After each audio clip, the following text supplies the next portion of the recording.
دولت سے وہ غریبوں کی مدد کیا کرتے تھے۔ یہ معاہدہ کرنے کے بعد 5 لوگ جن میں رسول اللہ صلی اللہ علیہ وسلم بھی شامل تھے سیدھا الاس بن وائل کے گھر گئے اور دروازے پر دستک دی۔ الاس نے دروازہ کھولا تو ان 5 لوگوں نے کہا کہ زبیدی کا سامان کہاں ہے؟ الاس نے فوراً ہی سامان نکال کے دیا اور کہا کہ یہ ہے زبیدی کا سامان۔ یہ وہ حلف الفضول کا واقعہ ہے جس میں رسول اللہ صلی اللہ علیہ وسلم بھی شامل تھے۔ رسول اللہ ہمیشہ سے ہی پائس انسان تھے، بہت نیک تھے۔ اللہ نے انہیں ہمیشہ اپنی حفاظت میں رکھا تھا۔ وہ کبھی ایسی محفل میں نہیں جایا کرتے تھے جن میں ان کی عمر کے نوجوان لڑکے جایا کرتے تھے۔ ایک نریشن ملتی ہے جس سے پتہ چلتا ہے کہ ایک دن وہ بھیڑوں کے فلاک کی دیکھ بھال کر رہے تھے اور اسی دن شہر میں کسی کی شادی تھی جس میں رسول اللہ کو شرکت کرنی تھی۔ انہوں نے اپنے دوستوں کے حوالے اپنے جانور کیے اور کہا کہ دیکھ بھال کرنا، مجھے ایک شادی میں جانا ہے۔ جب اس تقریب میں پہنچے تو دیکھا شادی کی تقریب میں بہت سی غلط حرکتیں ہو رہی تھیں۔ عورتیں مرد ناچ رہے تھے اور ساتھ موسیقی، میوزک، گانا بجانا چل رہا تھا۔ رسول اللہ کو اللہ کی خاص پروٹیکشن ہمیشہ سے حاصل تھی، اس لیے اللہ نے ان پر نیند جاری کر دی اور وہ تھرو آؤٹ دا ایونٹ سوئے رہے اور وہ سب نہ دیکھ سکے اور نہ اس میں شامل ہو سکے جو وہاں ہو رہا تھا۔ اگلے دن بھی یہی ہوا کہ شادی کی تقریب میں گئے اور سو گئے۔ تیسرے دن بھی یہی ہوا تو رسول اللہ کو احساس ہوا کہ یہ اللہ کی طرف سے ان کی حفاظت ہے۔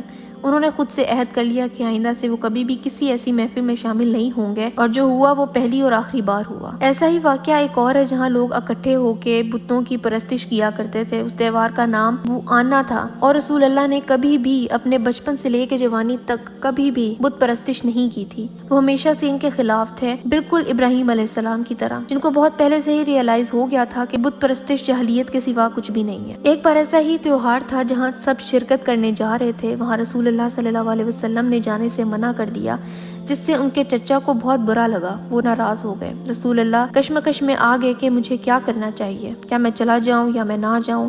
اس موقع پر اللہ نے رسول اللہ صلی اللہ علیہ وسلم کے دل کو بالکل اپنے فیصلے پر مضبوط کر دیا اور وہ وہاں نہیں گئے۔ چھوٹی عمر میں ہی رسول اللہ صلی اللہ علیہ وسلم سوچا کرتے تھے، وہ اپنے ارد گرد لوگوں کو دیکھتے تھے، جو کام وہ کرتے ہیں وہ سب خدا کے احکامات کے بالکل الٹ ہے۔ یہ لوگ غلیظ حرکتوں میں پڑے ہوئے ہیں، یہ پتھروں کی، آگ کی اور مختلف تخلیق کی عبادت کرتے ہیں، یہ اپنی عورتوں کے ساتھ ظلم کرتے ہیں، یہ لوگوں کا مال کھا جاتے ہیں۔ وہ مسلسل یہی سوچتے تھے اور ان مسائل کا حل نکالنے کی کوشش کرتے تھے صلی اللہ علیہ وسلم۔ اور ایسے وہ لوگوں کے درمیان صادق الامین مشہور تھے، جو ہمیشہ سچ بولتے ہیں اور جن پر آنکھ بند کر کے بھروسہ کیا جا سکتا ہے۔ رسول اللہ کے اعلیٰ اخلاق اور شفیق مہربان طبیعت اور سچائی اور ایمانداری کی باتیں پھیلنے لگیں۔ ان کا ذکر کاروباری طبقے میں ہونے لگا اور یوں ان کا ذکر مکہ کی سب سے بڑی بزنس وومن خدیجہ بنت خویلد کے سامنے ہوا، جو کہ درمیانی عمر کی خاتون تھیں، جو پہلے سے 2 بار شادی شدہ اور بیوہ تھیں اور ان کے بچے بھی تھے۔ خدیجہ رضی اللہ عنہا نے رسول اللہ صلی اللہ علیہ وسلم کے ساتھ کام کرنے کی آفر کی، جس کے بارے میں ہم ایک سیپریٹ ویڈیو میں ڈسکس کر چکے ہیں۔ اگر آپ کو انٹرسٹ ہے تو آپ جا کے چینل پر وہ ویڈیو دیکھ سکتے ہیں۔ رسول اللہ صلی اللہ علیہ وسلم خدیجہ رضی اللہ عنہا کے بزنس کا سامان لے کر شام تک جاتے تھے، اور وہاں جانے کے پیچھے بھی اللہ کی بہت بڑی حکمت تھی۔ شام جانے کے لیے مدینہ سے گزرنا ضروری تھا، اور مدینہ سے گزر اور پڑاؤ کی وجہ سے رسول اللہ صلی اللہ علیہ وسلم کی وہاں کے لوگوں سے اچھی جان پہچان ہو گئی تھی۔ خدیجہ رضی اللہ عنہا رسول اللہ صلی اللہ علیہ وسلم کے ساتھ اپنے ایک غلام کو بھیجا کرتی تھی جس کا نام میسرہ تھا۔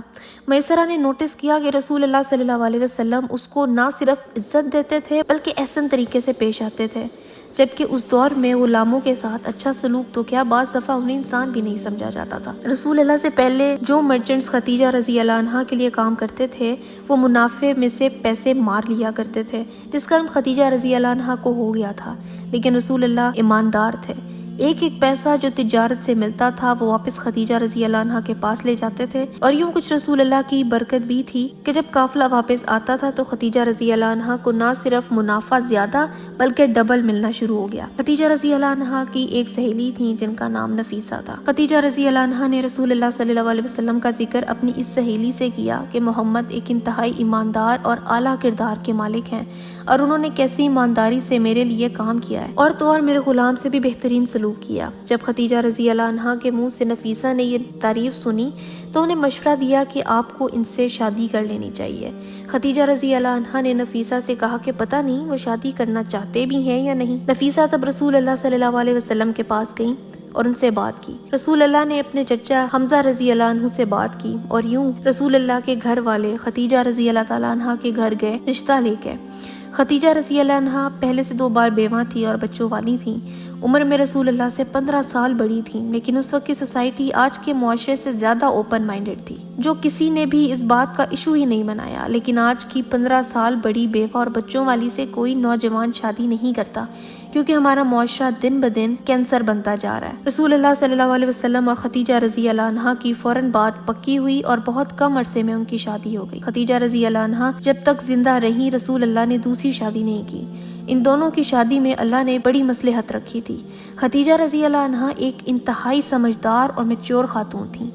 اللہ نے ان کی ٹریننگ بالکل ویسے ہی کی تھی جو رسول اللہ کو وحی کے نزول کے وقت ان کا مضبوط سہارا بن سکیں، ایسی میچورٹی جو اس وقت رسول اللہ کو کمفرٹ دے سکتی تھی اور ان کو سنبھال سکتی تھی۔ رسول اللہ صلی اللہ علیہ وسلم کی تمام اولادیں خدیجہ رضی اللہ عنہا سے تھیں۔ ان دونوں کے 6 بچے تھے، جن میں سے 2 لڑکے تھے جو زندہ نہ رہ سکے۔